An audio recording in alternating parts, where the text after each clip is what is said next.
Cancel your appointment and come clean the house. It's the least you can do, my daughter-in-law said.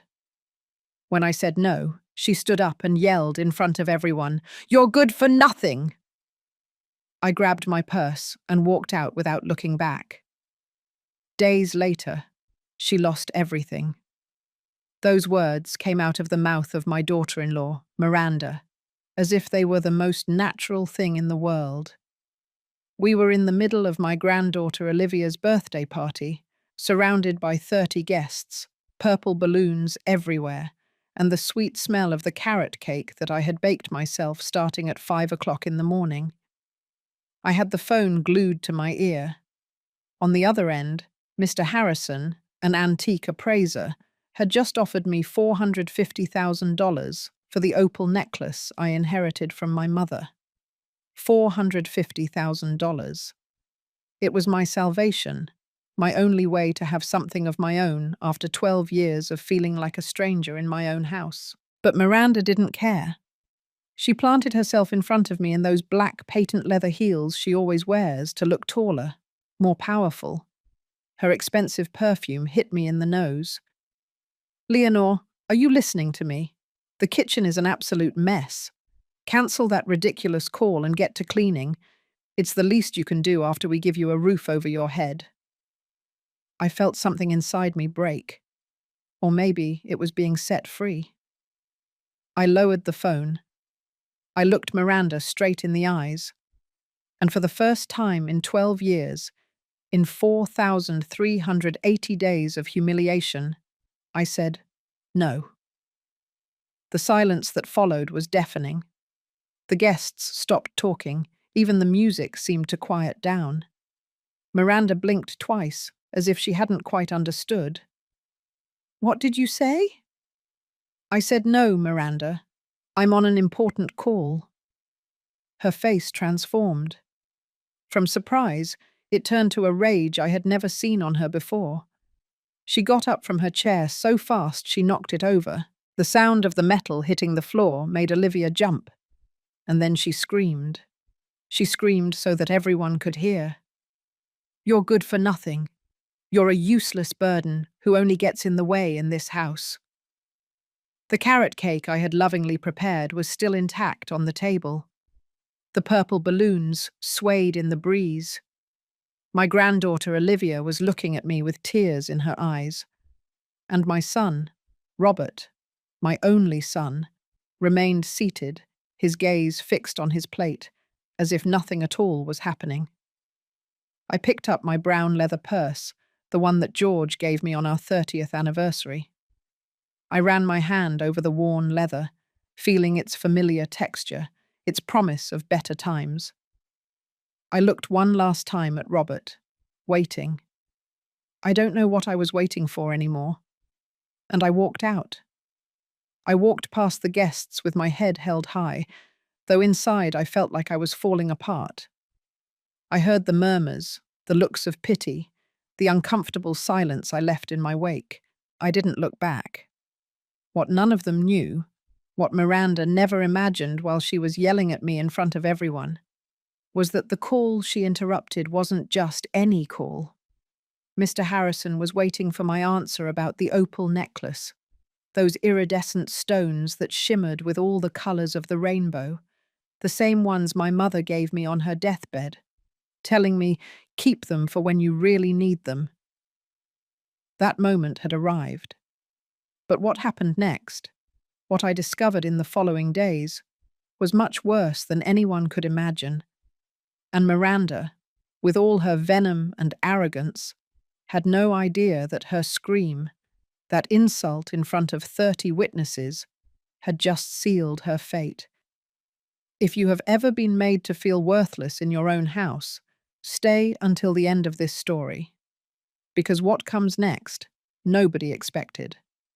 And if this confession is touching something inside you, subscribe to the channel to keep sharing stories like this, stories that need to be told. I arrived at Brenda's house with dry eyes. The tears had run out on the way. She opened the door, looked at my face, and didn't ask a thing. She just hugged me. But to understand how I got to that moment, to that scream that broke me in two in front of 30 people. I need to go back. I need to tell you how a 68-year-old woman, the owner of her own home, ended up feeling like an unpaid maid in the place she built with her husband. It all started 12 years ago, when George died. It was a Tuesday in October, where the sky was so blue it seemed untrue. George was watering the hydrangeas in the garden, those blue flowers he loved so much, when he simply stopped.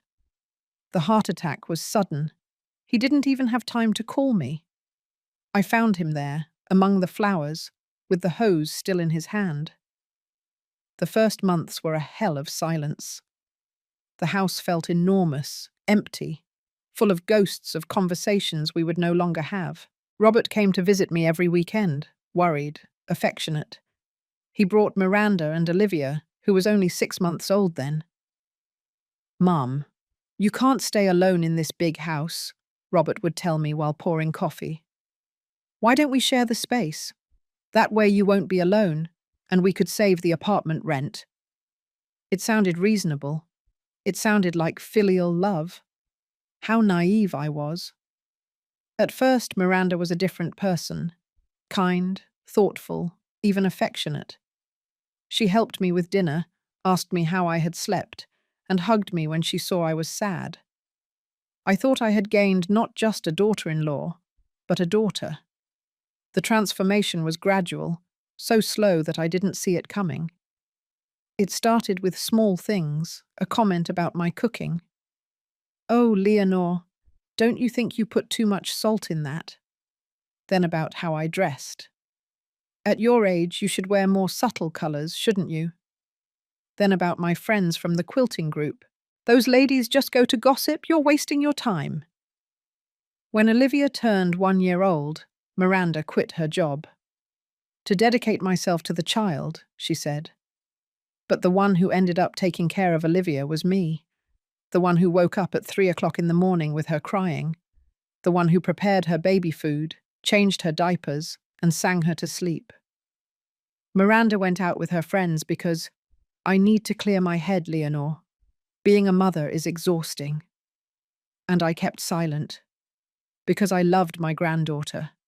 Because I thought that's how families were supposed to be, supporting each other. But there was one day that marked the true beginning of my ordeal. Olivia was 3 years old. I was preparing lunch when I heard the noise. Miranda had deliberately spilled her cup of coffee on the kitchen floor. I saw her do it. Our eyes met. "Oh, how clumsy I am," she said with a smile that didn't reach her eyes. "Leonore, can you clean this up? After all, you don't work. You have all the time in the world." Something in her tone chilled my blood. It wasn't a favor. It was an order disguised as an accident. I cleaned up the coffee.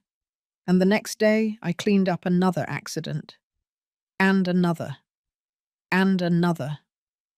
The following years were a downward spiral I didn't know how to escape. I was assigned chores as if I were part of the house inventory. Cook breakfast, lunch, and dinner. Wash everyone's clothes, iron Robert's shirts and Miranda's dresses, clean all 3 bathrooms, mop, dust, organize. Meanwhile, Miranda and Robert went out to dinner at fancy restaurants. They traveled to Miami, to Las Vegas, to New York City. They came back tanned and happy, with suitcases full of new clothes.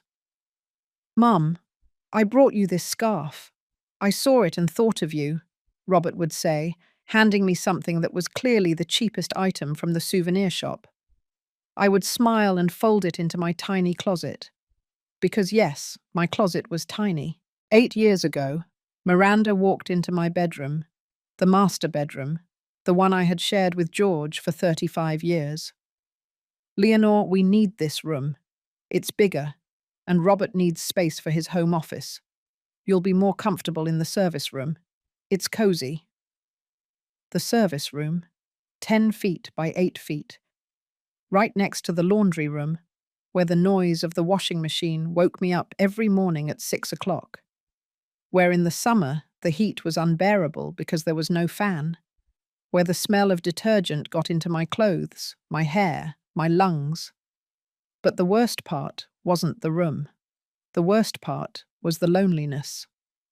My only refuge was Thursdays. Every Thursday at 4 o'clock in the afternoon, I met with my quilting group at Brenda's house.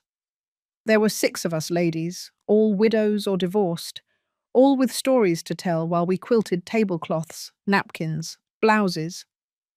Miranda hated those Thursdays. "Are you going out again? Olivia needs you," she would say, even though Olivia was perfectly fine playing on her tablet. "You are so selfish, Leonore. You only think about yourself." But I went. It was the only thing I had left of myself. Until 3 months ago, something happened that should have opened my eyes forever. It was my birthday, 68 years old.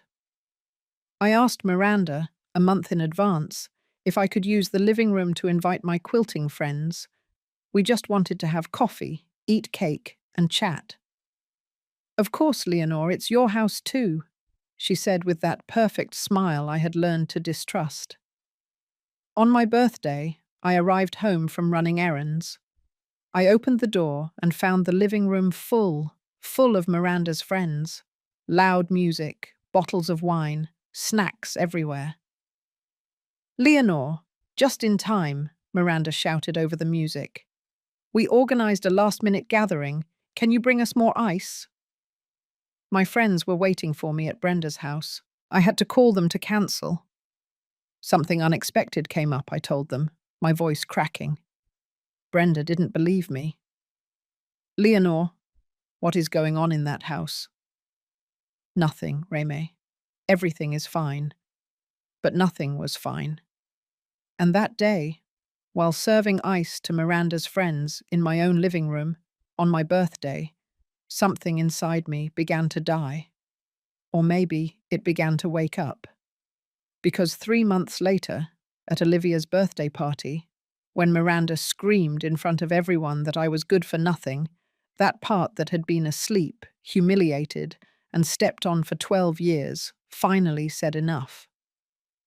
Brenda opened the door for me at 8 o'clock at night. She was wearing her flowered cotton robe, the one she wears when she's no longer expecting visitors, and her reading glasses hanging from a gold chain. I only needed to look at her face to know she had been waiting for me. "Come in, Leonore. The tea is ready." She didn't ask what had happened. Brenda has that wisdom that only 70 years of life and 40 years of friendship can give. She knew I would talk when I was ready. I sat in her kitchen, at that wooden table where we had quilted so many afternoons, where we had cried over our dead husbands, where we had laughed until our stomachs hurt. The smell of chamomile tea enveloped me like a hug. "She screamed at me," I finally said. "In front of 30 people, she told me I was good for nothing." Brenda poured the tea into those white porcelain cups she takes such good care of. She didn't say anything. She just waited. And then I broke down. I told her everything. Not just what happened at Olivia's birthday, but everything else. The 12 years of small, daily deaths, the looks of contempt, the accidents with the coffee, how they had taken my bedroom, how I had spent my last birthday serving ice. "I sleep next to the laundry room, Reme, in a room that doesn't even have a real window, only a skylight where the sun wakes me up at 5 o'clock in the morning." Brenda set her cup down on the table with a dry thud. "What about the house? Whose name is the house in?" I blinked. I hadn't thought about that in years. "George left it to me, I think." "You think?" Brenda got up with an energy I hadn't seen in months. "Leonore, where are the house papers?" "In the study. But now it's Miranda's office. She keeps everything locked up." Brenda went to her room and came back with a folder. She opened it on the table and pulled out some documents I recognized immediately. They were copies of the deeds that George and I had signed when we bought the house, 38 years ago. When George died, Did you sign anything to transfer the property? I thought back. I remembered the first months, the pain, the confusion, the meetings with lawyers, the inheritance papers, the will. No, George left everything to me. There was nothing to transfer. I was the sole heir. Then the house is still in your name, Leonore. Your name. Not Robert's, not Miranda's. Yours. Those words fell on me like cold water. For 12 years I had felt like an awkward guest, like someone who should be grateful for being given a roof over her head. Miranda had repeated it so many times that I ended up believing it. But the house was mine. You need to see those papers, Brenda insisted. You need to know exactly what documents are in that office and why Miranda has them locked up. I stayed at Brenda's house that night. And the next. And the next. Robert called on the second day. His voice sounded tense, uncomfortable. "Mum, where are you? We're worried." Worried? What a strange word. "I'm fine, Robert. I need time to think." "Look, Mum, I already talked to Miranda. She exaggerated, okay? You know how she gets when she's stressed? With Olivia's party, the expenses, all that, come home. We can talk about it." I heard noise in the background. Miranda's voice, though I couldn't make out what she was saying. "I'm not coming back yet." "What?" Robert's voice went up an octave. "Mum, don't be dramatic. It's your house too. My house too. As if it were a concession. As if they were doing me a favor." "Goodbye, Robert." I hung up before he could answer. My hands were shaking. During those 3 days, Brenda and I talked like we hadn't in years. She told me things she had noticed but never told me, respecting my dignity, waiting for me to see it myself. 2 years ago, at the neighborhood Christmas party, Miranda told the neighbors that you had memory problems, that you forgot things, that you got confused. I froze. "I don't forget anything, Reme." "I know, but she's planting the idea, preparing the groundwork." "For what?" Brenda looked at me with those grey eyes that had seen too much of the world. "To declare you legally incompetent, Leonore. To take everything away from you." That night, I couldn't sleep. I stayed in the bed in Brenda's guest room, staring at the ceiling, feeling how the pieces of a puzzle I didn't know I was putting together began to fit.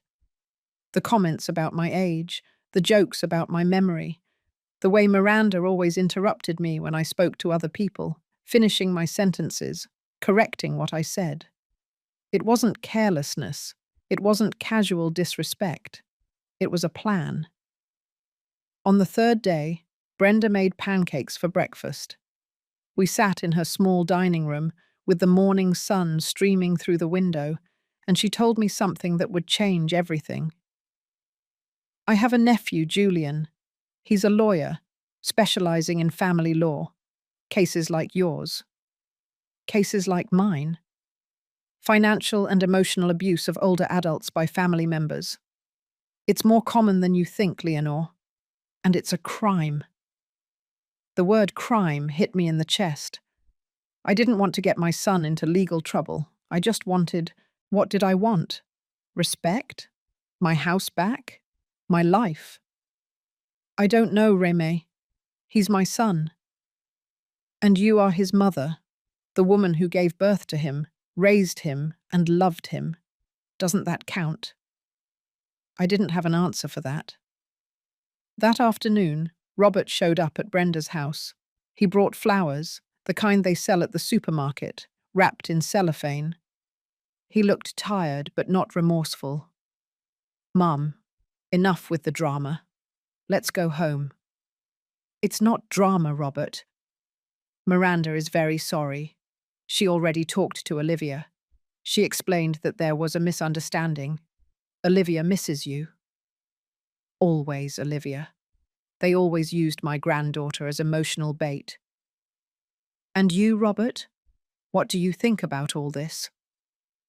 He shifted uncomfortably in Brenda's dining room chair. I think we all got upset. But we're family. Families fight and forgive. When she screamed at me, you didn't say anything. You stayed seated. I didn't want to make things worse. You didn't want to inconvenience your wife. The silence that followed was heavy, full of truths neither of us wanted to face. Finally, Robert sighed. What do you want me to do, Mum? Get a divorce? Miranda is the mother of my daughter. And I was his mother. But apparently that mattered less. I'm going home, I finally said. But things are going to change, Robert. I'm going to change. I returned to my house that afternoon. Miranda was waiting for me in the living room. When she saw me walk in, her eyes filled with tears. She ran toward me and hugged me. Leonore, forgive me. I don't know what happened to me. The stress, the worries. I said horrible things I didn't mean. Her hug felt fake, like everything else. But I hugged her back, because Robert was watching us from the stairs with hope in his eyes. It's okay, Miranda. Do you really forgive me? Her tears were wetting my blouse. Really, eh? But inside, something had changed. While I hugged her, while I smelled her expensive perfume and felt her crocodile tears, I remembered Brenda's words. She's preparing the groundwork to take everything away from you. And in that moment, hugging my daughter-in-law who was shedding fake tears, I made a decision. If she was playing chess, I was going to play too. But she didn't know that she had just awakened a rival who had been studying her every move for 12 years. The first days after my return were strangely quiet. Miranda acted as if we were the best of friends. She asked me if I had slept well, served me coffee in the mornings, and even offered to help me prepare dinner. Everything was such a perfect lie that it was almost funny. Robert seemed relieved. See, Mum, you just needed to talk. Things can work out when we all do our part. I nodded, smiled, and played along. But at night, in my room next to the laundry room, with the smell of detergent embedded in the sheets, I thought, planned, and remembered every detail of what Brenda had told me. The following Thursday, I went to my quilting meeting. Miranda didn't object. Of course, Leonore, enjoy your afternoon with the ladies, you deserve it. That kindness made me more nervous than her screams. At Brenda's house, my friends greeted me with hugs and worried looks. They all knew what had happened at Olivia's birthday. News travels fast in our neighborhood. Are you okay, Leonore? Asked Susan, the youngest of the group, only 62 years old. I'm learning, I replied. Brenda took me aside, to her kitchen, while the others took out their threads and quilting hoops. My nephew Julian wants to talk to you. He says it's urgent. Why urgent? Because he did some investigating. And he found things, Leonore. Things you need to know. 2 days later, on a Saturday afternoon, while Miranda and Robert had gone to the movies with Olivia, I went to Julian's office. It was a modest building in downtown Chicago, 3rd floor, no elevator. I went up the stairs with my heart pounding against my ribs. Julian was a man about 45 years old, with glasses and a kind smile that reminded me of Brenda. He offered me water, coffee, and a comfortable chair in front of his desk full of files. Mrs. Leonore, my aunt told me about your situation. I investigated a little with your permission, and there are things you need to know. He took out a folder. He opened it in front of me. Miranda Fuentes Olvera, 39 years old, compromised credit history. She owes a total of $850,000 across 3 credit cards, 2 personal loans, and 1 secured loan. I gasped. $850,000? The interest is eating her alive. Excessive purchases, trips, restaurants. The spending pattern is unsustainable. I thought of all those trips to Miami, the designer clothes, the expensive shoes, the dinners at restaurants where a single plate cost what I spent on food for an entire week. That's why she needs the house, I said in a low voice. Exactly. Your house, according to the tax office, has an approximate value of $3,800,000. If she manages to sell it, she can pay off her debts and have enough left over to start her life over. But there's a problem. The house is in my name. Correct. And according to the law, as long as you are alive and in full possession of your mental faculties, no one can touch that property without your consent. The word alive resonated in my head in a way I didn't like. What if someone declares me mentally incompetent? Julian looked at me with those eyes that had seen too many cases like mine. Then your son, as a direct relative, could request legal guardianship. And with that guardianship, he could make decisions about your assets, including selling the house. Even if I don't agree, I said. If you are legally declared incompetent, your opinion ceases to matter in the eyes of the law. I leaned back in the chair. I felt the walls closing in on me. My aunt told me that Miranda has been commenting in the neighborhood about your supposed memory problems. I don't have memory problems. I know, but she's building a narrative. Witnesses who can testify that you forget things, that you get confused, that you need supervision. It's a slow but effective process. What can I do? Julian closed the folder and looked directly at me. Protect yourself, document everything, and be prepared for what's coming. I went home with my head spinning. $850,000 in debt, my house valued at almost $4 million. The pieces clicked into place with a clarity that made me nauseous. That night, during dinner, Miranda dropped the bomb. Leonore, we need to talk about something important. Robert put his fork down on the plate. Olivia was playing on her tablet in the living room. We want to remodel the house. It's been years since it needed renovation. The bathrooms, the kitchen, the bedrooms, everything. Remodel? I repeated. Yes, we've been saving, but it's not enough. We need about $300,000 to start. $300,000, 1/3 of her debt. I don't have that money, Miranda. But you have the necklace. Her voice was still sweet, but there was steel underneath. That opal necklace you take such good care of.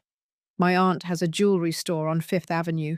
She could appraise it, give you a good price. It's already been appraised, $450,000. Miranda's eyes sparkled. See, perfect. You sell the necklace. We use $300,000 for the remodel, and you keep $150,000. It's a win-win. To remodel my house? Our house, Leonore. Robert intervened for the first time. We all live here. We all benefit. I stared at my bowl of chicken noodle soup. The spoon was trembling in my hand. I'll think about it. There's not much to think about, Mum. Robert's voice hardened. It's only fair. We pay for the utilities, the food, everything. The least you can do is contribute something. There it was, the true face behind the mask. I'll think about it, I repeated. Miranda smiled, but it wasn't a kind smile. Don't take too long, Leonore. Materials are getting more and more expensive. That night, when everyone was asleep, I went down to the kitchen for a glass of water. The house was dark, silent. I passed by the study, Miranda's office. The door was ajar. My heart was pounding so loudly I thought it would betray me. I went in. The desk was neat, almost obsessively so. Coloured folders, pens arranged by size, a closed laptop. I searched the drawers with trembling hands. In the third drawer, under some furniture catalogues, I found a green plastic folder. I opened it, and my world stopped. They were property transfer documents. My house. But the signatures were not mine. Someone had forged my signature on at least 5 different documents. Deeds, powers of attorney, sales authorizations. Everything was fake. I kept looking. Behind the green folder were envelopes. I opened one. Printed emails. Between Miranda and a real estate agency in Beverly Hills. Dear Mrs. Fuentes, we confirm receipt of documentation. The house in the Brentwood neighborhood is ready to be listed as soon as we have the final deed. Suggested price, $3,850,000. Our commission is 4%. Awaiting news. Date of the email, 2 weeks ago. There was another envelope, this one with the letterhead of a law firm. Process for declaration of mental incompetence. Client, Miranda Fuentes. Subject, Leonore Duran, widow of Mendoza. Appointment, November 28th, 10 o'clock, 8 minutes, November 28th, in 15 days. I took out my cell phone. With trembling hands, I photographed every document, every email, every paper in that cursed folder. When I finished, I put everything back exactly as it was. I closed the drawer. I left the office like a ghost. In my room, I sat on the bed and looked at the photos on my cell phone. The evidence was there, clear, irrefutable. Miranda didn't just want to keep my house. She wanted to erase me, declare me incompetent, sell everything. And Robert, my son, did he know?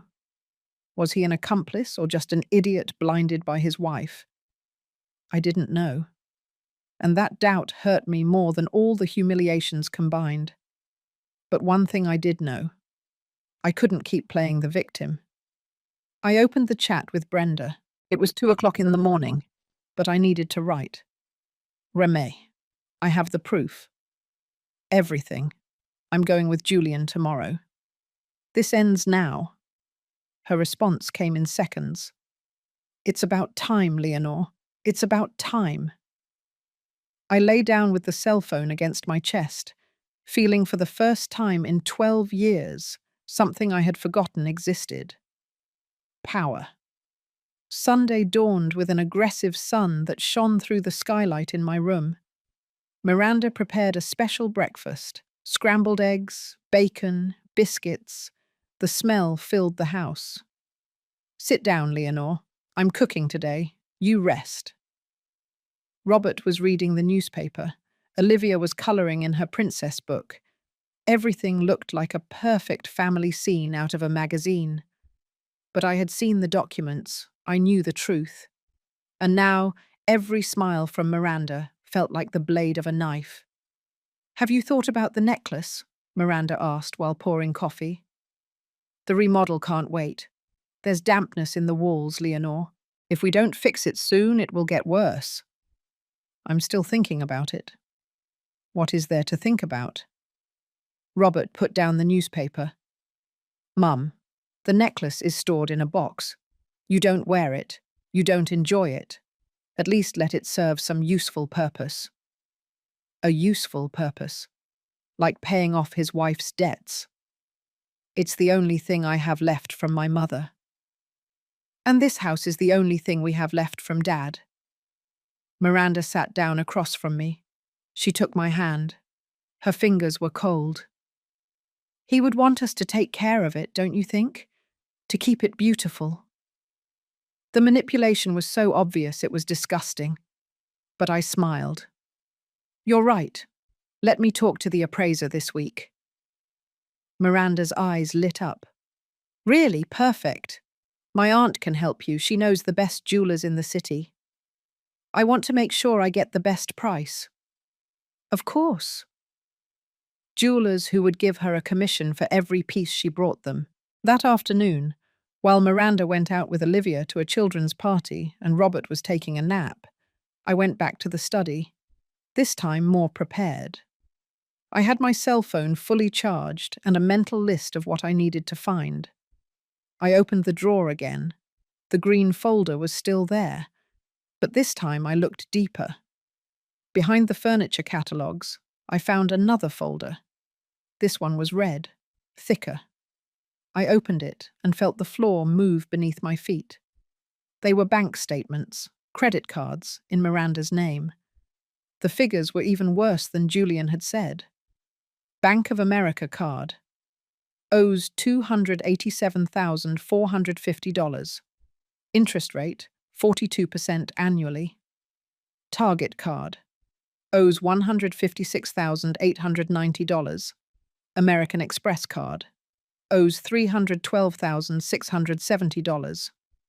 There was more, loans from pawn shops, signed promissory notes. Even a loan from an informal finance company with 8% monthly interest. How had she gotten to this point? I looked at the dates. The expenses went back 5 years. Restaurants charging $3,000 per meal. Shoes costing $12,000. A designer bag that cost $45,000. All while I slept in a service room and wore the same clothes from 10 years ago. But the worst was at the end of the folder. A printed document. An email between Miranda and someone named Roger Inclan, lawyer. Dear Miranda, regarding your consultation about the mental incompetence process for older adults, I confirm that we need 2 witnesses to testify to erratic behavior or memory loss. Psychiatric evaluation. I can recommend professionals who understand the situation. Documentation showing that the subject cannot manage their finances. The process takes between 3 and 6 months. Once declared incompetent, you and your husband, as direct relatives, can request guardianship. With guardianship, you have total control over her assets, including the sale of property. My fee is $85,000, payable in 2 installments. I await your reply. Roger Inclan, Ezisk. Date, September 15th. My reply was dated a week later. Roger. Perfect. I already have the witnesses, my neighbor Rose and my sister-in-law Patricia. Both have noticed Leonore's deterioration. When can we start? Time is of the essence. I need urgent liquidity. Miranda. I photographed everything. Every page, every email. Every bank statement. My hands were no longer shaking. I was beyond fear. I was in a place of absolute clarity, cold and sharp as ice. There were 2 witnesses, Rose Tavera, my neighbor 3 houses down, with whom I had shared coffee hundreds of times. Patricia, Robert's sister, whom I had taken care of when she was a child, whom I had helped when she got divorced, both willing to lie. To say that I was losing my mind. For money. For loyalty to Miranda. For reasons I would probably never understand. I kept searching. In the last drawer, I found something that broke my heart. A manila envelope. Inside, geriatric asylum forms. 3 different ones. With information completed by hand. My name. My age. Suggested diagnosis. Incipient senile dementia. Requires constant supervision. One of the brochures had highlighter marks. Serenity House. Comprehensive care for older adults. Starting at $18,000 monthly. There was a sticky note attached. This one, far from the neighborhood. No visits without family authorization. The handwriting was Miranda's. I sat down in the desk chair, surrounded by evidence of my own planned destruction. I didn't cry. I had no tears left for this. Miranda didn't just want my house. She wanted to erase me, put me in a nursing home far away, where no one could see me, where I couldn't defend myself or tell the truth. And then sell everything, pay off her debts, start over with my money, in my house, with my life buried in some $18,000 a month facility. I heard a car park outside. Voices. Miranda had returned. I quickly put everything away. I closed the drawers. I left the study just as the front door opened. "Leonore, where are you?" Miranda's voice sounded cheerful, fake. "Here, in the kitchen." My voice came out surprisingly calm. She came in carrying Olivia in her arms. My granddaughter's face was painted like a butterfly, with pink glitter on her cheeks. "Look, Grandma, I'm a butterfly." "You're beautiful, my love." Miranda set her down on the floor. "Go wash your face, Olivia. Be careful on the stairs." When the child went upstairs, Miranda came closer to me. Her smile was perfect. "So when are we going to see my aunt?" "The jeweler." "Wednesday is fine." "Is perfect." "The sooner the better. I already hired the architect to come give us an estimate for the remodel." "He's coming on Friday." How quickly she was moving. How sure she was of her victory. "One question, Leonore." She sat down at the kitchen table, crossing her legs. "Have you updated your will? At your age, it's important to have everything in order." There it was, the real motive for her question. "I haven't thought about it." "You should. For Olivia, for Robert, so there won't be problems later." Later, when I was no longer around, or when I was locked up in an asylum, declared incompetent. "I'll think about it. I can recommend a notary, a friend of Roger's, my lawyer. He does great work." Roger, the same lawyer from the emails, the one who charged $85,000 to erase me legally.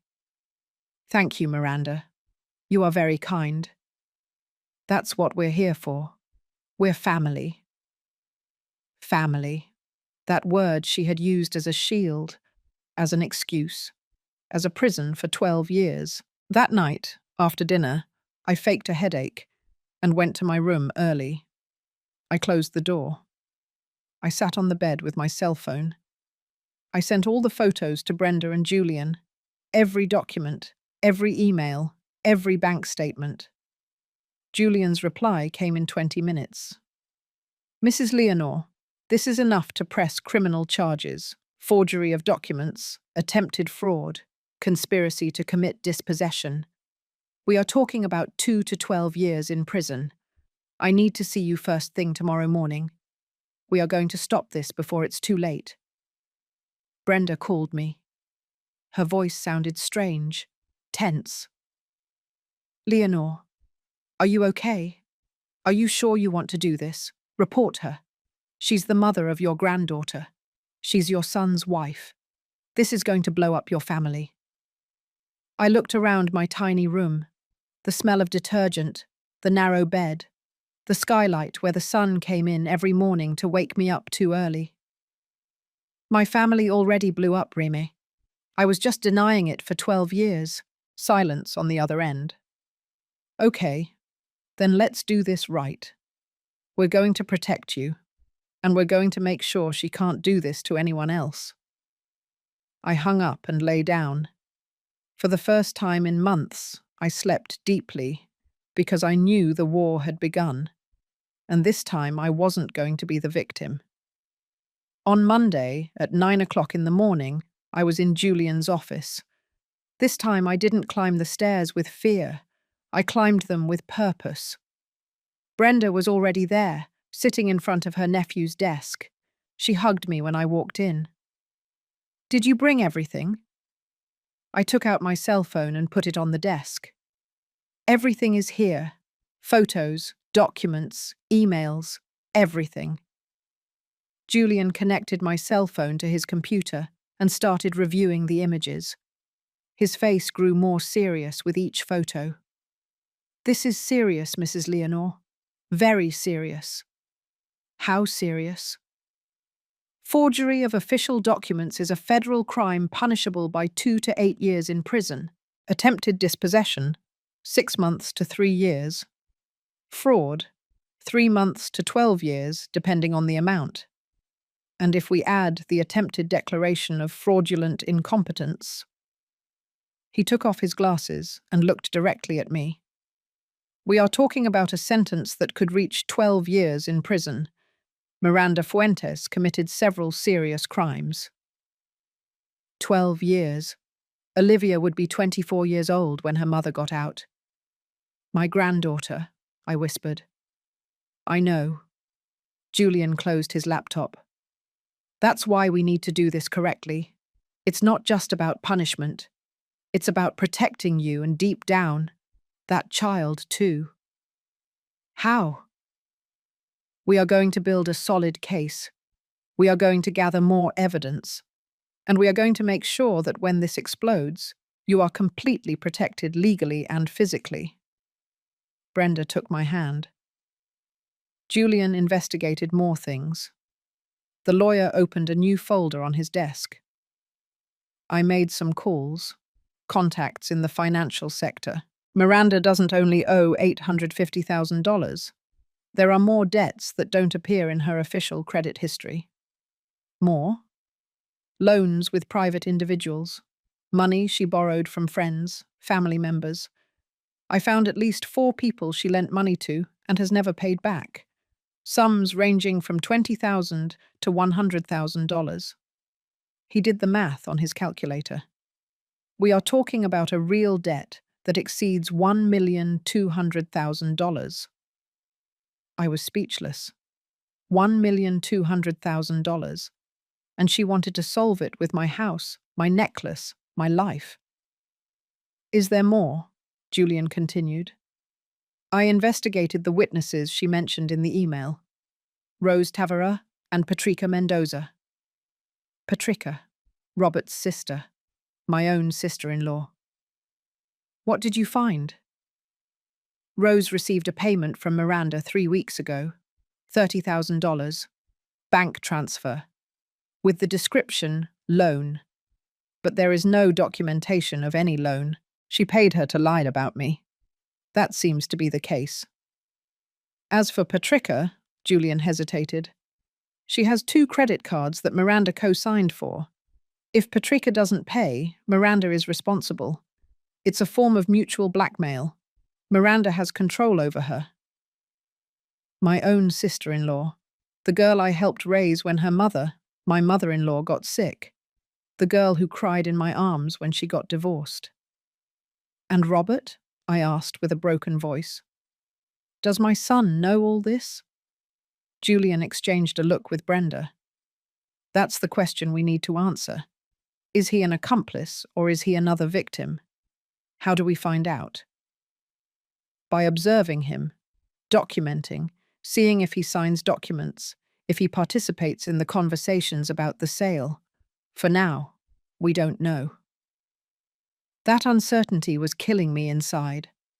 I needed to know if my son, the child I had given birth to, raised and loved for 42 years, was participating in my destruction. What do we do now? I asked. First, we are going to protect you.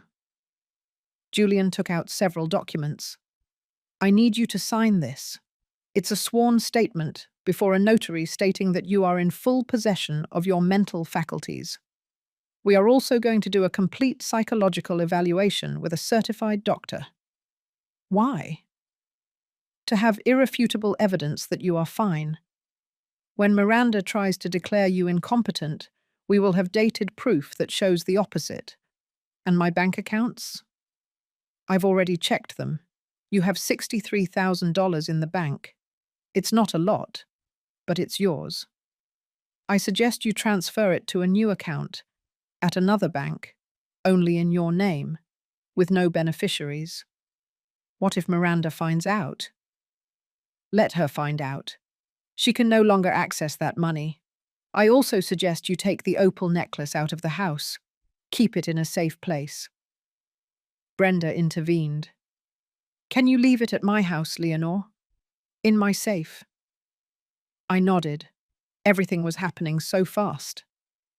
Second, Julian continued, we are going to document everything. Every conversation with Miranda, every demand, every threat. Your cell phone has a voice recorder. Use it. In America, recordings are valid as evidence if one of the participants in the conversation knows they are being recorded. You want me to record my daughter-in-law? I want you to protect yourself, Mrs. Leonore. Miranda is planning to destroy you. You have the right to defend yourself. He was right, but recording conversations, gathering evidence, I felt like a spy in my own home. And after that? When do we report her? When we have enough evidence of an attempted crime. For now, we only have forged documents that haven't been officially used. We need her to take the next step, to try to use those documents, to move forward with the incompetence process. That's when we act. Let her continue? Just a little longer. Enough for the crime to be completed and the case to be solid. But I will be monitoring everything. At the first sign of real danger, we act. I felt like I was standing on the edge of a cliff. There's one more thing, Julian said. I need you to think about what you want to happen next. Next? When all this comes to light? When Miranda is arrested? What do you want to happen with your son? With your house? With Olivia? I hadn't thought that far ahead. I had been so focused on surviving that I hadn't planned for afterward. I need time to think about it. Take it, but think carefully because the decisions you make now will define the rest of your life. I left that office with a folder full of documents to sign, a list of things to do, and a weight on my chest that I didn't know if it was fear or hope. Brenda accompanied me to her house. We took out the opal necklace that same afternoon. I returned to my house, went into the service room, and moved the loose floorboard where I had hidden the box for years. The necklace was still there, wrapped in black velvet. The opals shone with that internal light that changed color depending on the angle. Blues, greens, oranges, like small galaxies trapped in stone. "Forgive me, Mum," I whispered, "but I need to do this." I put it in my purse and walked out as if nothing had happened. Miranda was in the living room, watching television. "You went out, Leonore?" "For a walk. I needed air." "Oh, well. Tomorrow I'll go with you to see my aunt, the jeweler. Does 11 o'clock sound good?" "Perfect," I smiled. She smiled. Two women playing chess, each believing she knew what the next move was. That night, in my room, I set up the voice recorder on my cell phone. I tested it several times until I understood how it worked, and then I called my quilting group, the 6 ladies who had known me for decades. "I need to ask you for a favor," I told them, "a big favor." "Anything you need, Leonore," Susan replied. I told them everything, not the legal details, but the essence. Miranda was using me. She wanted to take my house. She had forged documents, and I needed help. "I need witnesses," I said. "People who can testify that I'm fine, that I don't have memory problems, that I'm not crazy." "Of course we'll testify," said Harriet, the oldest of the group, 73 years old and sharp-tongued. "That woman is a snake. I always knew it." "Count me in," said Beatrice, and Rose, and Mary, and Carol, all of them, my friends, my tribe. "I also need you to be vigilant," I continued. "If anything happens to me, if I disappear, if I'm taken somewhere, I need you to find Brenda, to call Julian." "Nothing is going to happen," Brenda said firmly, "because you are protected now. You are no longer alone." I hung up with tears in my eyes. But this time they were different tears. Not of pain, but of gratitude. Because Brenda was right. For the first time in 12 years, I was no longer alone. I had a lawyer.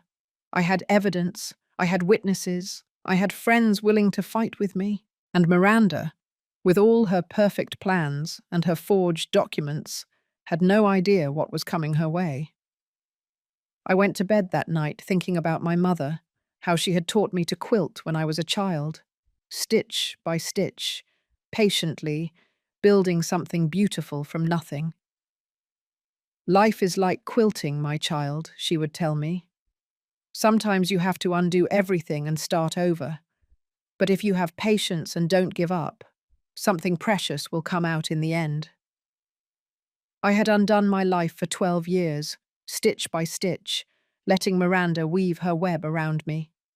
But now I was quilting something new, and this time the design was mine. Tuesday dawned grey, low clouds that threatened rain but never delivered on their promise. Miranda walked into the kitchen radiant in a maroon dress that surely cost more than I spent on food in 2 months. Ready to see my aunt? I touched my purse. Empty. The necklace was safe at Brenda's house. Ready. Perfect. You're going to love it. Her store is on Fifth Avenue in a very elegant plaza. She sells antique pieces, collectible jewelry. She'll know how to appreciate the real value of your necklace. Her necklace. She had already made it hers in her mind. We got into Miranda's car, a grey BMW that she still had to finish paying for. The air conditioning smelled of her expensive perfume. I put my hand on my purse, feeling my cell phone inside. The recorder was on. Leonore, there's something I want to tell you. Her voice sounded sweet, almost affectionate.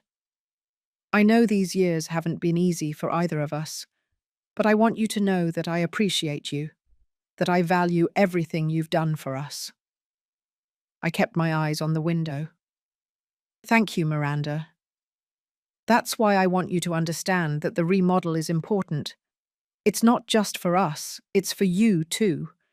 Imagine having a new bathroom, safer, with grab bars, a non-slip shower floor. It would be perfect for your age. Grab bars, as if I were an invalid. Sounds good. And I've also been thinking. She paused, as if choosing her words carefully. Robert and I have talked. We think it would be good for you to have your own space. A smaller house, more manageable. Something where you don't have to worry about the stairs, about the maintenance. There it was. The real plan. Sell my house and send me to a smaller, more manageable place. Probably that $18,000 a month facility. A small house. Or an apartment. In a building with security. With people your age. You could make new friends, have activities. It would be like setting you free. Setting me free. What a strange word to describe what she really wanted. To get rid of me. And you would keep the house? Well, it's logical, isn't it? We are younger. Olivia is growing up. She needs space. And you would be more comfortable in something more appropriate for your stage of life. My stage of life. As if at 68 years old, I already had one foot in the grave. Sounds like you already have everything planned. She laughed. A light laugh without genuine joy. It's not a plan, Leonore. It's just an idea, so that we are all better off. But first we need the money from the necklace. To start. We arrived at the shopping plaza. Underground parking, luxury stores, well-dressed people walking with bags from brands I could never afford. The jewelry store was called Treasures of Yesteryear. Elegant display window with antique pieces on black velvet. A woman about 50 years old greeted us. She looked like Miranda. Same perfect smile, same calculating gaze. Miranda, what a pleasure. They kissed on the cheek. Is this your mother-in-law? Leonore, meet my aunt, Grace. A pleasure, ma'am. She extended her hand to me, cold, with rings on every finger. Likewise. Miranda told me you have an opal necklace. Opals are very special stones, highly valued by collectors. Yes, it's an antique piece. Did you bring it? I touched my empty purse. I couldn't find it. The silence that followed was tense as a wire about to break. What do you mean you couldn't find it? Miranda's voice went up an octave. I looked in my room. Everywhere. It's not there. Leonore, you kept it under the loose floorboard. It's always been there. Interesting. She knew exactly where I kept it. How many times had she gone in to rummage through my room when I wasn't there? Well, it's not there anymore. This is ridiculous. Miranda turned to her aunt. Excuse us, my mother-in-law has been forgetful lately. There it was, the word, forgetful, planting the seed in front of a witness. I am not forgetful, Miranda. I just can't find the necklace. Because you don't remember where you put it. She turned to me with that exaggerated patience you use with children. Leonore, think. When was the last time you saw it? It was in its place last week. And now it's gone? Yes. Miranda pressed her lips together. I could see the calculation behind her eyes. What to do now? How to control this? Let's go home, she finally said. We'll look for it together. In the car, the silence was heavy. Miranda was driving with her jaw clenched, her knuckles white on the steering wheel. Leonore, did you tell anyone about the necklace? No. Are you sure? You didn't mention it to your quilting friends? Why would I? I don't know. Maybe you took it out to show them and forgot it at one of their houses. Trying to make me look careless, senile.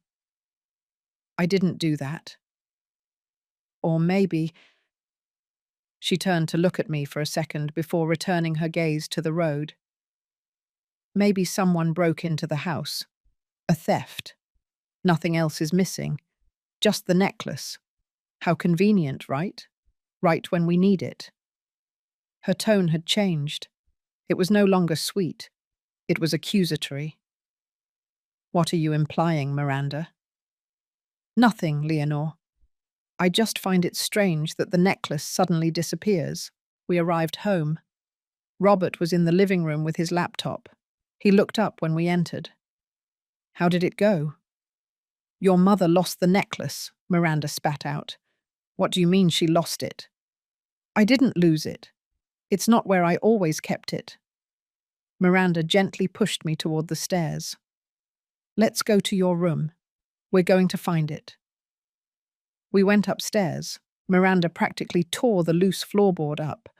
The empty box was still there, with its black velvet intact. See? Here's the box. Empty. She looked at me with those eyes that had feigned sweetness for so long. Where is the necklace, Leonore? I don't know. Of course you do. Her voice rose, losing control. Did you sell it? Behind my back? Did you keep the money? Robert appeared in the doorway. Miranda, calm down. I'm not going to calm down. That necklace was worth $450,000. We needed it. You needed it, I said in a low voice. What did you say? I said you needed it to pay off your debts. The silence was absolute. Miranda looked at me as if I had grown another head. My debts? I don't have debts. $850,000 in credit cards, personal loans, pawn shops. Robert took a step forward. What are you talking about, Mum? About the truth. About why Miranda needs so much money. Why she wants to remodel. Why she wants to sell my house. Miranda laughed, a hysterical, humorless laugh. Now, your mother is a detective. What else did you invent, Leonore? That I'm stealing from you? That I want to send you to a nursing home? I didn't answer. I just looked at her. And in that silence, something happened on her face. A fraction of a second where fear replaced rage. She knew that I knew. Robert, I said without taking my eyes off Miranda, Ask your wife how much she owes. Ask her why she gets calls from collectors. Ask her about the bank statements she keeps in her office. You are delusional, Miranda said, but her voice was trembling. Is it true? Robert looked at his wife. Do you have debts? Everyone has debts. 1 or 2 cards, nothing serious. How much? Robert, it's not the time. How much? Miranda closed her eyes. When she opened them, there were tears, real tears this time, of fear, of contained rage. $200,000, maybe $300,000. It's manageable. She was lying. Even now, cornered, she was still lying. There are documents, I said, in your office, bank statements that total much more than $300,000. You had no right to snoop in my office. You had no right to forge my signature. That stopped her cold. Robert looked at both of us as if we were strangers. Is someone going to explain what is going on? Your wife forged house documents, property transfer documents, with my signature. She is planning to sell my house to pay off her debts. That's a lie. You're making things up because you're not well, Leonore. There it was again. The insinuation of dementia. I'm perfectly fine. Oh, really? The woman who lost a $450,000 necklace is perfectly fine. The woman who accuses her family of stealing from her is perfectly fine. She turned to Robert. See what I mean? Your mother needs help. Professional help. I don't need help. I need to be left alone. Alone? Miranda laughed again. You know what, Leonore? Maybe you're right. Maybe you should leave.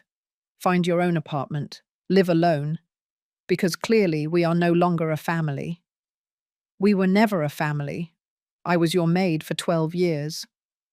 We gave you a roof over your head. It was my house. My scream echoed in the small room. Robert took a step back. Miranda was paralyzed. This house is mine, I continued, my voice trembling but firm. George left it to me. Not to you. Not to Robert. To me. And for 12 years I let you convince me that I was a guest, that I should be grateful for the crumbs, that I was worthless. Mum. No, Robert. Let me finish. You took my bedroom, put me in a service room, treated me like an employee. And when I finally said no, when I finally set a boundary, you screamed in front of 30 people that I was good for nothing. Tears were streaming down my cheeks now. Tears from 12 years of humiliation, of stored pain, of trampled dignity. So no, I am not selling my necklace. I am not remodeling my house so you can be comfortable. And I am definitely not going to let you declare me incompetent to steal the only thing I have left. Miranda turned pale. I don't know what you're talking about. I'm talking about the lawyer, Roger Inclan. I'm talking about the $85,000 it costs to declare someone incompetent. I'm talking about Rose and Patrika, your bought witnesses. You're crazy. No, but you wanted me to seem that way, didn't you? I left the room. I walked down the stairs with trembling legs. I grabbed my purse, my sweater. Where are you going? Robert came down after me. Somewhere where I won't be treated like trash. Mum, wait. We can talk about this. I stopped at the door. I turned to look at my son, my only son, the child I had carried in my womb, whom I had raised with all my love. When she screamed at me on Olivia's birthday, you didn't say anything. That was your answer, Robert, your silence. I didn't know what to do. You knew what to do, defend your mother, but you chose not to. I walked out and closed the door behind me. I walked 3 blocks to Brenda's house. I rang the doorbell.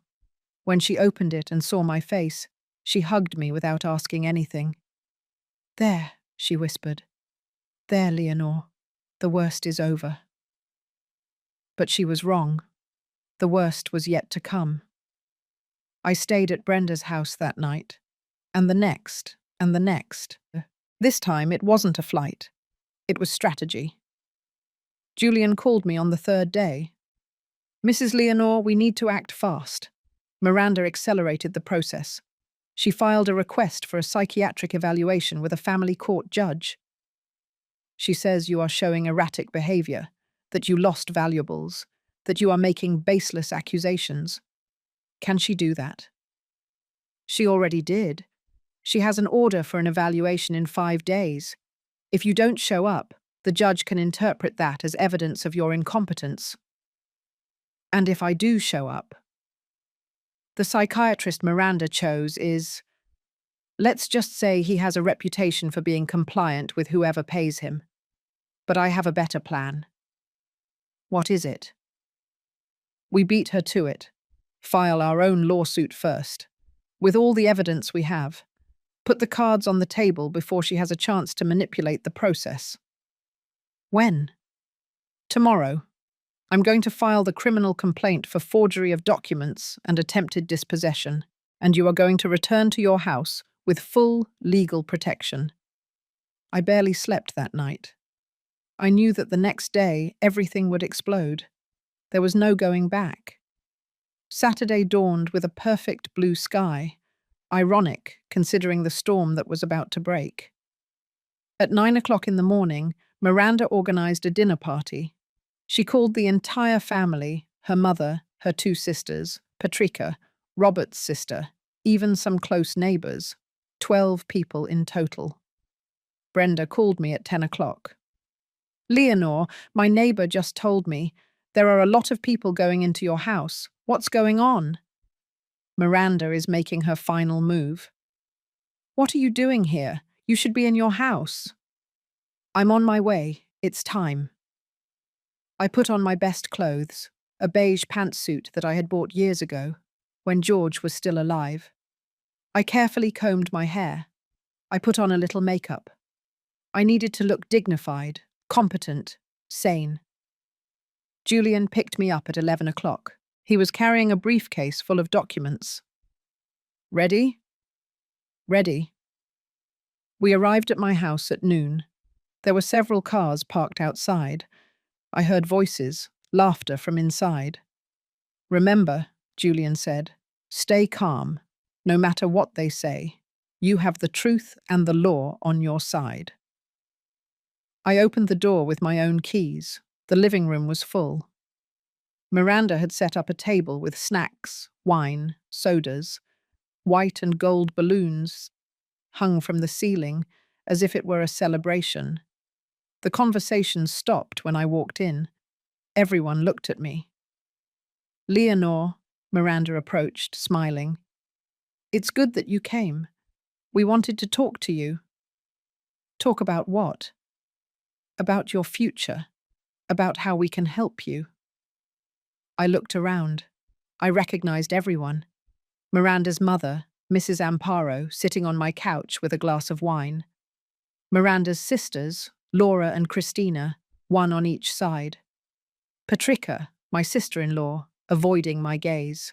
Rose, my neighbor, the one Miranda had paid $30,000 for her false testimony. And Robert, standing by the window with his arms crossed. Sit down, Mom. Robert pointed to a chair in the center of the living room, as if I were before a tribunal. I prefer to stand. Leonore, Miranda began with that sweet voice that no longer fooled me. Everyone here loves you, appreciates you. That's why we are worried. Worried? About your health, about your well-being. She paused dramatically. Lately you've been different. Different how? Forgetful, Mrs. Amparo intervened. Miranda tells me you lost a very valuable necklace. I didn't lose it. You've also been making accusation, Laura, Miranda's older sister, continued, saying that Miranda wants to steal from you. That's not normal, Leonore. They are not accusations, they are facts. See? Miranda looked at those present with a worried expression. She keeps insisting that the family wants to harm her. It's part of her condition.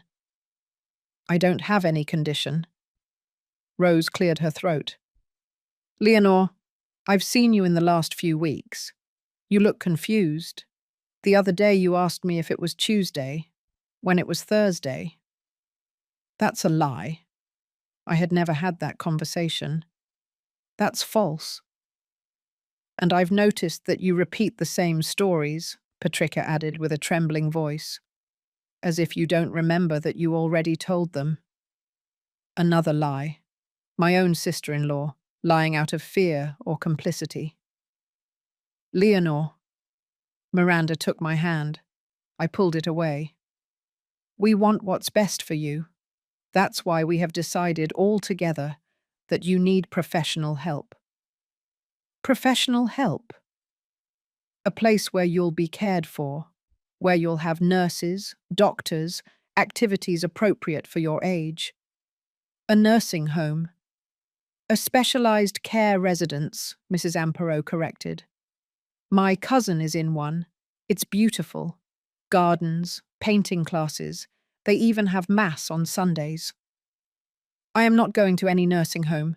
Mum, be reasonable. Robert approached. You can no longer live alone. It's not safe.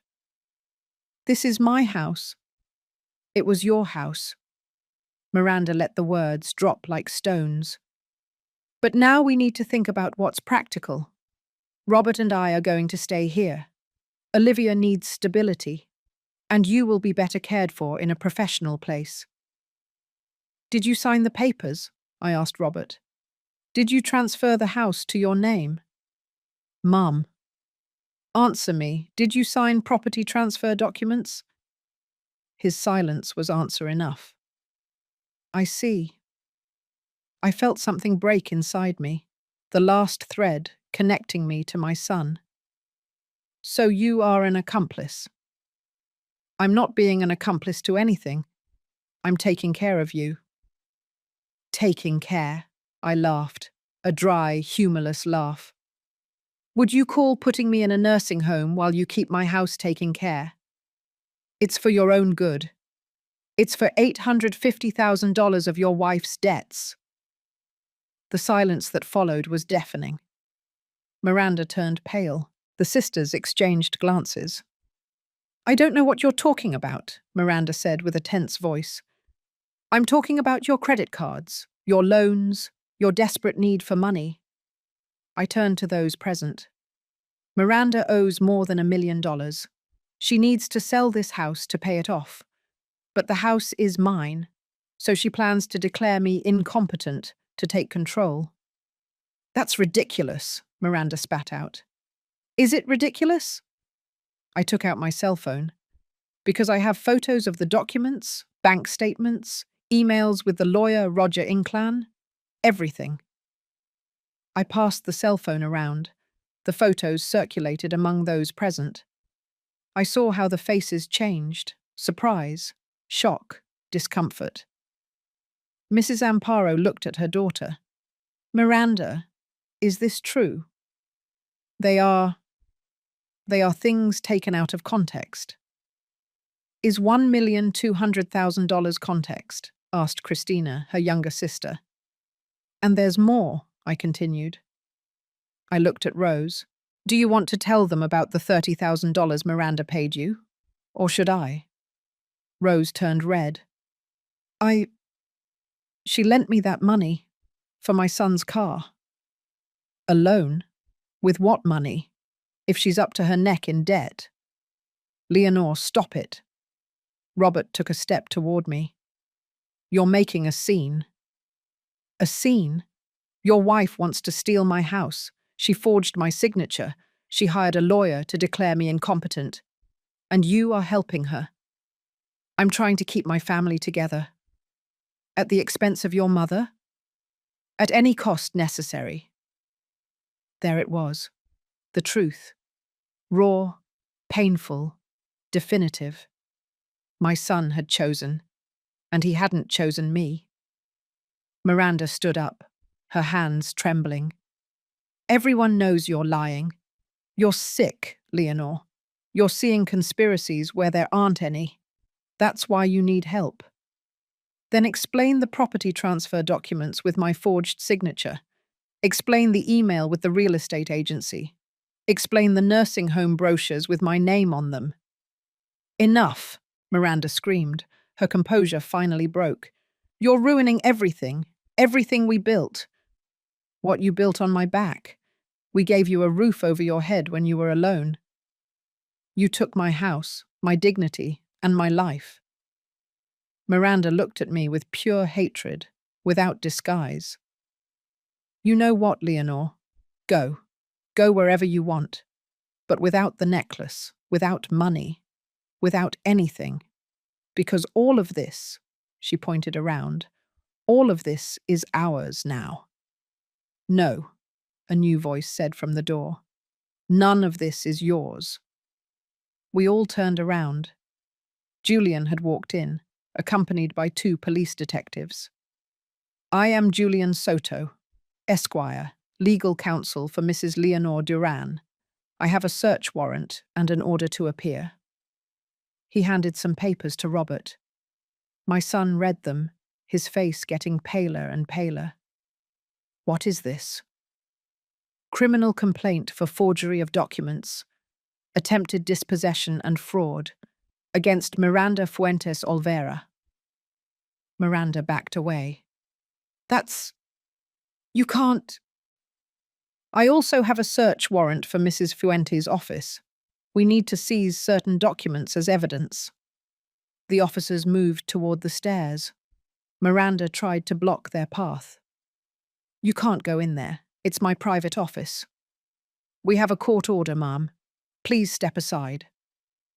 For the next 20 minutes, the officers brought down boxes of documents, the green folder, the red folder, the bank statements, the printed emails, the nursing home brochures, everything. The guests watched in shock. Mrs. Amparo was crying silently. Miranda's sisters had moved away, as if shame were contagious. Miranda Fuentes Olvera, one of the officers said, you need to accompany us to give a statement. Am I being arrested? For the moment, we only need your statement. But depending on what we find in these documents, formal charges could be filed. Robert! Miranda turned to her husband, her eyes filled with real tears for the first time. Robert, don't let them take me. My son was looking at the floor. He didn't say anything. Robert, go with them, Miranda. Resolve this. Resolve? Your mother is destroying me. Defend me. But Robert just shook his head, his gaze empty. Miranda looked at me then. There was no more sweetness or manipulation, only pure hatred. This is not over. I won't let you win. You won enough for 12 years. The officers took her away.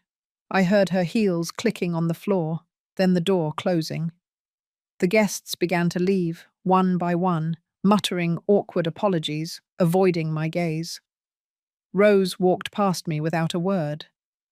Patricia stopped for a moment.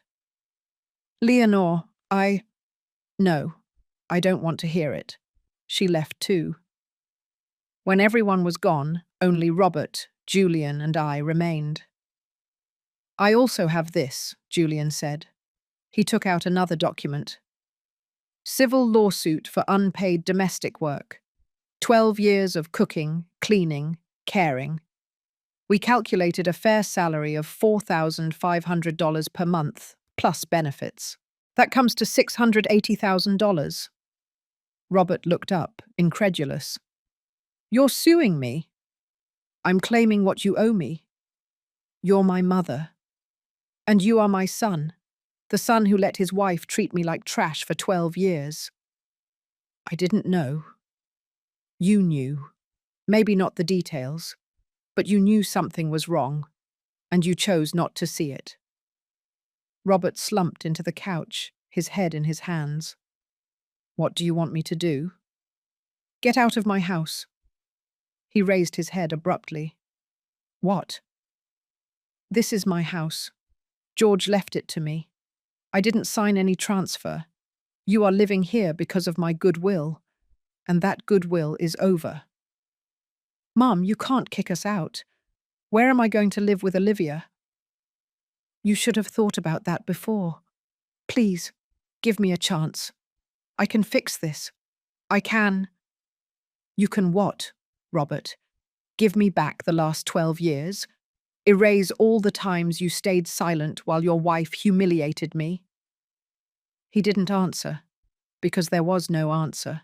You have 2 weeks to find another place and move out. After that, I'm changing the locks. Mum, 2 weeks. I walked out of my own living room, went up to my service room for the last time. I took my few belongings. I came down with my small suitcase. Where are you going? Robert asked.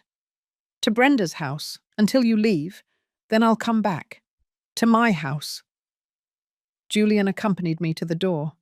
I turned back one last time. Robert was still sitting there, surrounded by white and gold balloons, of a celebration that never was, in the middle of a living room that no longer belonged to him. Goodbye, Robert. He didn't answer. I walked out with my head held high, with my suitcase in one hand and my dignity finally intact. Because I had learned something crucial these past few days. Sometimes getting your life back means losing the people you thought were your family. And it hurts. It hurts like nothing else in the world. But it is the price of freedom. The following days were a whirlwind of legal proceedings, statements, and discoveries that I hadn't even anticipated myself. Julian called me on Tuesday morning. His voice sounded tense but excited. Mrs. Leonore, I need you to come to my office, now. We found something important. I arrived in half an hour. On his desk were piles of scattered documents, coloured markers, sticky notes everywhere. When the agents searched Miranda's office, they found more than we expected. He opened a blue folder that I hadn't seen before. Much more. What did they find? Miranda didn't just forge your house transfer documents. She also has a second set of deeds, completely fake. With them, she already sold the house. I felt the floor move. How? 3 weeks ago, using the forged deeds, she sold your house to a shell company for $2,800,000, far below the real value. The company is owned by a man named Victor Salinas. Does the name ring a bell? I shook my head. He's Miranda's cousin. They planned for you to sign a power of attorney, supposedly for maintenance procedures. With that power, they were going to legalize the sale retroactively, and you wouldn't find out until it was too late. And the money? Miranda received an advance of $800,000. She used it to pay the most urgent credit cards and the most aggressive collectors. The rest would come after everything was formalized. I sat down, dizzy. But that means if we hadn't acted when we did, you would have lost your house. For real. They would have declared you incompetent, signed papers for you, and by the time you realized it, there would have been no turning back. The horror of how close I had been to the precipice left me speechless. There's more. Julian took out other papers. I investigated Robert, my son, his finances. I wanted to know if he was an active or passive accomplice. He paused. Mrs. Leonore, your son didn't know anything about Miranda's debts. She kept everything a secret. But 2 months ago, he signed a document. What document? A personal loan for $300,000. In his name. But Miranda was the one who processed it. She made him believe it was for improving the house. That money never went to any improvements. It went straight to paying credit card interest. Robert, my son, had also been deceived. So he didn't know, I said. He didn't know the magnitude, yes. The arguments with Miranda, the strange calls, the stress, but she kept him in the dark. She manipulated him as much as you, only in a different way. I didn't know whether to feel relief or more pain. My son was not the villain I had imagined. He was another puppet in Miranda's show. What happens now? Miranda faces serious charges: forgery of official documents, aggravated fraud, attempted dispossession. We are talking about a sentence of 5 to 10 years in prison, and that's if she has a good lawyer. And Victor Salinas, the cousin. He also faces charges as an accomplice. The shell company is being investigated. All the money will be seized and returned. 10 years. Olivia would be 22 when her mother got out. And my granddaughter? Julian looked at me with understanding. That is a question only you can answer, Mrs. Leonore. 2 days later, on Thursday, Miranda was formally arrested. Bail was set at $200,000. Her parents paid it, selling Mrs. Amparo's car and taking out loans from the entire family. Miranda left jail with a haggard face, without makeup, in wrinkled clothes. Nothing was left of the perfectly groomed woman I knew. On Friday, Robert showed up at Brenda's house. He brought Olivia by the hand. My granddaughter ran toward me. "Grandma!" I hugged her, feeling her little arms around my neck, her smell of apple shampoo. "Hello, my love. Why haven't you come home? I miss you." "I miss you too." Robert waited for Brenda to take Olivia to the kitchen for cookies. "Mum, I need to talk to you." "Go ahead." He sat across from me, his hands between his knees. He looked 10 years older. Julian showed me everything: the documents, the debts, the cousin Victor, everything. And? "I didn't know anything, Mum, I swear. Miranda hid everything from me." "But you knew something was wrong." He nodded, his eyes wet. "I knew there was tension. I knew we were spending more than we had. But every time I asked, she said everything was under control, that they were investments for the future, for Olivia." He wiped his eyes. "I was an idiot. You were my son who didn't defend me when I needed it most. I know, and I'm going to live with that for the rest of my life." He looked directly at me. "But I need you to know something. I'm divorcing Miranda." I didn't expect that. "Why?" "Because what she did is unforgivable. She tried to destroy you. She used Olivia and me as excuses for her lies. And she almost succeeded." His voice broke. "I almost lost my mother to defend her, for being too cowardly to see the truth." "And Olivia? It's going to be difficult for her. But she can't grow up thinking that what her mother did is okay. She can't learn that manipulation and deception are normal." He was right, but the pain in his eyes broke my heart. "Where are you going to live?" "I rented a small apartment, 2 bedrooms, near Olivia's school." He paused. "Mum, I know I have no right to ask you for anything, but—" "What?" "Can we visit you, Olivia and I? Not to live with you, just to not lose you completely." I looked through the window toward the kitchen, where Olivia was laughing with Brenda while eating cookies. "Yes," I finally said. "You can visit me." "Thank you, Mum. But there are conditions." "Whatever they are." "You are going to pay the civil lawsuit, the $680,000. Not all at once, I can wait. But you're going to pay me." "Agreed." "And never, ever again are you going to stay silent when someone disrespects me, even if it's your wife, your boss, whoever." "Never again. I promise." He got up to leave, but stopped at the door. "Mum, one more thing. The house, obviously, is yours. But what are you going to do with it? It's too big for one person." I smiled. I had been thinking about that for days. "I have a plan." The following Monday, Miranda showed up at Brenda's house. She rang the doorbell at 6 o'clock in the afternoon. Brenda looked at me to ask if I wanted to see her. I nodded. Miranda walked into the dining room like a ghost of herself. She no longer wore designer clothes, just jeans and a simple blouse, no makeup, her hair tied back in a careless ponytail. "Leonore." "Miranda?" She sat down without being invited. She put her hands on the table and I saw them tremble. "I came to ask you to withdraw the lawsuit." "No. Please. If I go to jail, Olivia loses her mother." "You should have thought about that before you tried to steal my house." I was desperate. The debts, the collectors were calling me 10 times a day. They threatened me. One came to my job, humiliated me in front of everyone. I just needed to get out of it. At the cost of destroying me. I never wanted to destroy you.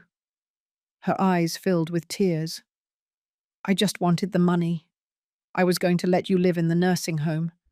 I was going to visit you. I wasn't going to abandon you completely. I looked at her, this woman who had tortured me with small cruelties for 12 years, who had taken my bedroom, my dignity, my peace. "Do you know the difference between you and me, Miranda?" "What?" "When I had problems after George died, when I felt alone and lost, I didn't try to destroy anyone to save myself." "You did. I made mistakes." "They weren't mistakes. They were decisions. Decision after decision to hurt me, use me, erase me." She covered her face with her hands. Her shoulders were trembling. "What do you want me to do? Grovel? Beg you?" "I don't want anything from you, Miranda. You can no longer give me anything I need." "Then why? Why go ahead with the lawsuit? Revenge?" "No." I stood up. "Justice. There is a difference." "And Olivia?" "She's not to blame." "Exactly, she's not to blame. That's why she's going to learn, starting now, that actions have consequences. That you can't lie, steal, and manipulate without paying the price. She's just a child. Who deserves a mother who teaches her real values, not how to destroy people to get what she wants." Miranda stood up. She was no longer crying. She just looked at me with a mixture of rage and defeat. "You're going to destroy my family." "Your family was already destroyed. I just turned on the light so everyone could see it." She left without saying anything more. I heard her footsteps fading away, the door closing. Brenda walked into the dining room. "Are you okay?" "Yes. For the first time in a long time. I'm okay."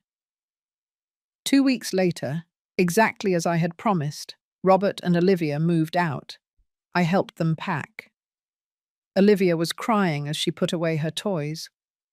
"Why can't we stay, Grandma?" "Because sometimes things need to change, my love. But that doesn't mean we won't see each other." "Promise?" "I promise." The day I finally returned to my house, the sun was streaming through all the windows. I walked through it slowly, room by room. Miranda's office was empty. The closets in the master bedroom were empty. Everything was clean, tidy, silent. It was my house again. I went up to the master bedroom, the one that had been mine and George's, the one they had taken from me 8 years ago. I sat on the floor where our bed used to be. I closed my eyes. "I did it, George," I whispered. "I got our house back. I got my life back." And for the first time since his death, I felt that I had truly begun to heal. 3 months later, on a Tuesday in February, I sat in the family court, number 12. The room smelled of old paper and stale coffee. Miranda was sitting on the other side, next to her public defender. There was no money left for expensive lawyers. The judge read the sentence in a monotone voice. In the case of aggravated fraud, forgery of official documents, and attempted dispossession, The accused Miranda Fuentes Olvera is sentenced to 6 years in prison, reducible by good behavior. The sentence is suspended on probation with the following conditions. Miranda would not go to jail immediately, she would have probation, but with strict conditions. Community service, mandatory therapy, weekly appearances before the judge, and an absolute prohibition from approaching me or my property. If she violated any of these conditions, she would go directly to prison. I looked at her. She didn't look back. She looked small, defeated, nothing like the imposing woman who had screamed at me in front of 30 people. Victor Salinas, her cousin, was not so lucky. He went to prison. 4 years for complicity in fraud. The shell company was dissolved, and the $800,000 Miranda had received were seized and returned. But by then, that money had already evaporated in interest payments. I left the courtroom with Julian by my side. "How do you feel?" he asked. "I don't know. I thought I would feel victorious, but I just feel tired." "That's normal. Justice doesn't always feel the way we think it will." He was right. For months I had imagined this moment. I had thought I would feel triumph, satisfaction, sweet revenge, but I only felt relief and sadness for everything that had been lost along the way. Robert had kept his promise. He divorced Miranda 2 weeks after moving out. The divorce was fast, undisputed. Miranda had nothing to fight for. She had no house. She had no money. She had nothing but debts and an uncertain future. Custody of Olivia was given to Robert. Miranda had supervised visits every 15 days. My son also started paying me $1,500 a month. It wasn't a lot, but it was what he could afford after paying his rent, Olivia's expenses, and part of the debts Miranda had left in his name. "I'm going to pay you everything, Mom," he had told me, "even if it takes 20 years. "I know, son." The visits started slowly, one afternoon every 2 weeks. Robert and Olivia came over for dinner. At first it was awkward, full of heavy silences and superficial conversations. But little by little, week after week, the wounds began to heal. Olivia asked me one afternoon while we were eating chili in the kitchen, "Grandma, why did Mommy do those bad things?" Robert tensed up. I took my granddaughter's hand. "Sometimes, my love, people make bad decisions when they are afraid. Your mum was very afraid and made decisions that hurt others. But you're not afraid." "Of course I'm afraid. We are all afraid sometimes. But that doesn't give us permission to hurt the people we love." "Do you still love Mommy?" The question caught me off guard. I looked at Robert, who was staring at his plate. I don't know if I still love her, but I don't wish her harm. I hope she learns from her mistakes and becomes a better person." "Me too," Olivia said, with that seriousness children have. "Because even though she did bad things, she's still my mum."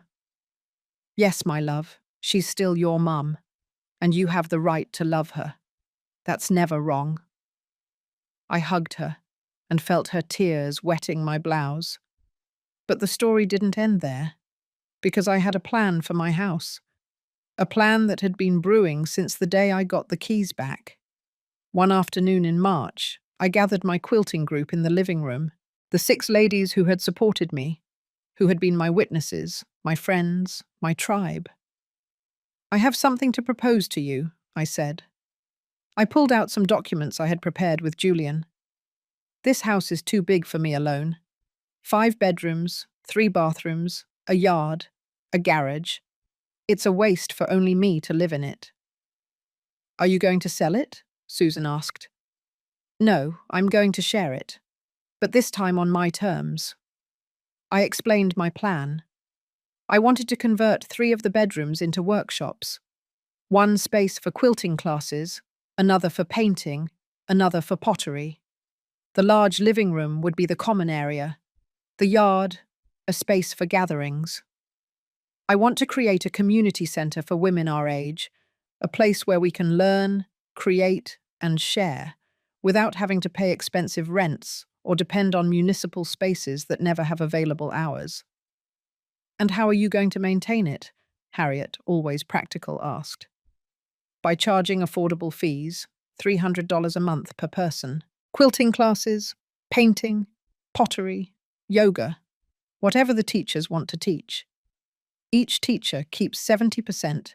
I use 30% to maintain the house. That's not much money, Beatrice observed. It's not about the money. It's about creating something, a space where women like us can feel valued, useful, alive. Brenda smiled. And when do we start? The morning. And do you all agree to be the first teachers? They accepted. All of them. I used the money from the opal necklace for the necessary renovations. $450,000 that my mother had saved for decades, waiting for the right moment. This was that moment. I hired a carpenter to build work tables. I bought sewing machines, quilting hoops, fabrics, coloured threads. I painted the walls cheerful colours. Sunflower yellow in the quilting workshop, sky blue in the painting studio, mint green in the pottery studio. The master bedroom remained mine. The other two I left as guest rooms, in case Olivia ever wanted to stay over, or if one of my friends needed temporary refuge. The Leonore Arts Centre opened on a Saturday in April. 30 women came on the first day, some curious, others enthusiastic, all looking for the same thing, a place to be themselves. Mrs. Lupita, 74 years old, learned her first quilting stitches. Carmela, a recent widow at 62, found in painting a way to process her grief. Anna Marie, divorced at 68, discovered she had a talent for pottery. And I found a purpose I didn't know I needed. It wasn't just teaching, it was creating a community, a space where women whom society considered past their prime, invisible and worthless, could shine. Robert came to visit me one Sunday. He walked through the workshops with Olivia, watching the ladies working, laughing, sharing stories. "Mom, this is incredible. You turned all that pain into something beautiful." I shrugged. "Your dad always said that the best flowers grow from the best fertilizer, and the fertilizer isn't exactly pleasant." Olivia was trying the pottery wheel, her hands full of clay, laughing when the clay slipped through her fingers. "Can I come more often, Grandma? To learn?" "Of course, my love. This is your house too." And I meant it. It was her house, but this time under different rules, rules of respect, of clear boundaries, of love without manipulation. One afternoon in May, 6 months after everything, I was watering the hydrangeas in the yard, the same blue flowers that George took care of, the ones that were growing when he died. I heard the doorbell ring. It was Miranda. She looked different, thinner, without makeup, with shorter hair. She was wearing simple, clean, but modest clothes. "Leonore." "Miranda." "I know I shouldn't be here, that I'm forbidden from approaching, but I needed to tell you something." "You have 5 minutes. I'm in therapy, mandatory because of the sentence, but it's helping me. I'm understanding many things about myself, about why I did what I did." I didn't say anything. I just waited. "I grew up poor, Leonore. Very poor.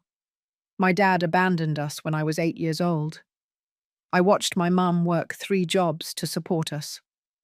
I saw how people looked at us with pity. I promised I would never live like that. That doesn't justify anything, I know, but it explains the terror I felt of going back to that place. When the debts started, when the collectors called, that terror returned. And instead of asking for help, instead of being honest, I decided that someone else had to pay the price. You, yes, you and I, am sorry. I'm sorry I treated you the way I did. I'm sorry I took away your dignity. I'm sorry I tried to steal your house. Her voice cracked. I'm sorry for everything. I looked at her. This woman who had almost destroyed me. This woman who was now broken in front of me. Are you expecting me to forgive you?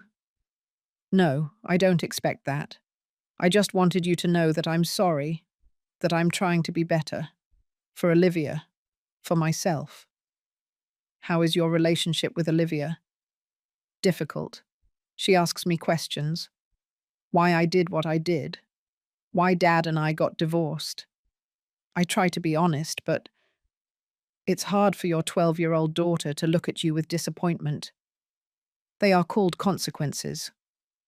I know. She wiped her eyes. Well, I told you what I came to say. I'm leaving before you call the police. She turned to leave. Miranda. She stopped. I don't forgive you. Not yet. Maybe never. But I hope you really change. For Olivia. She deserves a better mother. I know, and I'm going to do it. Or at least I'm going to try. She left. I watched her walk away down the street, a solitary figure in the late afternoon sun. Brenda appeared beside me. She had arrived for the quilting class. Was that Miranda? Yes. What did she want? To apologize. And nothing. Apologies don't erase the years of pain, but at least she acknowledges what she did. Is that enough? No, but it's a start. We walked into the house together. The quilting workshop was already full of women. Their laughter filled the space that had once been so silent and sad. That night, after everyone had left, I sat in my bedroom, the master bedroom, the one I got back. I took out an old photo of George and me, 30 years younger, smiling in front of this same house the day we bought it. I never imagined I would have to fight so hard to keep it, I told his image, but it was worth it. I put the photo away and opened my notebook. Since everything began, I had been writing, first as therapy, then as a record. I wrote the last entry. Today, 6 months after getting my life back, I understand something fundamental. Dignity is not something others can give or take away from you. It is something you decide to keep, even when the whole world tells you that you are worthless. For 12 years, I let myself be convinced that I was a burden, that I should be grateful for the crumbs they gave me, that my age made me invisible, expendable. But I was 68 years old when I decided that enough was enough. And if I could do it at 68, anyone can do it at any age. It's not easy. It hurts to lose the people you thought were your family. It hurts to discover that the people who claimed to love you were willing to destroy you for money. But on the other side of that pain, there is something beautiful. Freedom. Today I have a house full of laughter. I have friends who are more family than blood. I have a purpose that makes me wake up every morning wanting to live. And I have something I didn't have 6 months ago. Self-respect. Because I learned that setting boundaries is not selfishness, it is self-love. I learned that saying no doesn't make you a bad person. It makes you free. I learned that it is never, ever too late to get your life back. I am 68 years old, and my life is just beginning. I closed the notebook.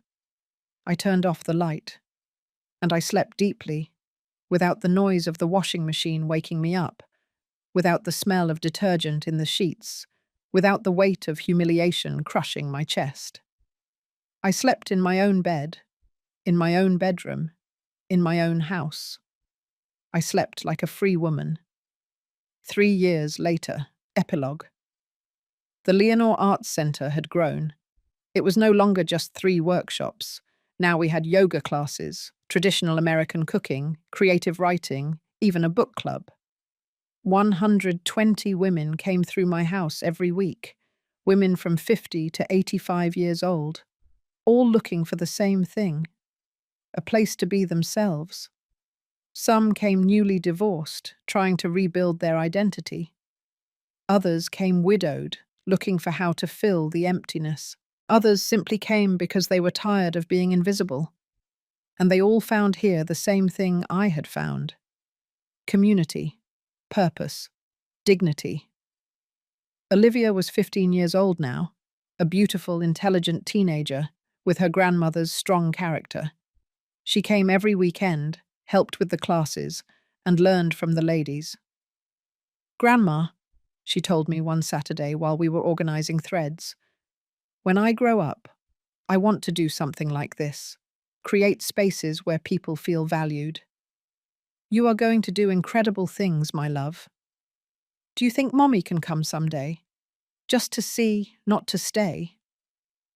Miranda had completed her probation without problems. She was working at a coffee shop, living in a small apartment, and was still in therapy. Her relationship with Olivia was slowly improving. "Maybe someday," I replied, "when the time is right." Robert had finished paying me 6 months ago, $680,000 that took 3 years to pay. But he did it. "We're even now, Mum," he had told me when he gave me the last check. "No," I had replied. "We will never be even, because it's not about money, it's about respect. And that, my son, you pay every day with your actions." And he did. Robert had changed. He was more present, more attentive, more conscious. Not perfect, but better. That night, after everyone left, I sat in the yard. The hydrangeas were more beautiful than ever, covering the entire fence with their blue flowers. Brenda sat down next to me with 2 cups of tea. "What are you thinking about?"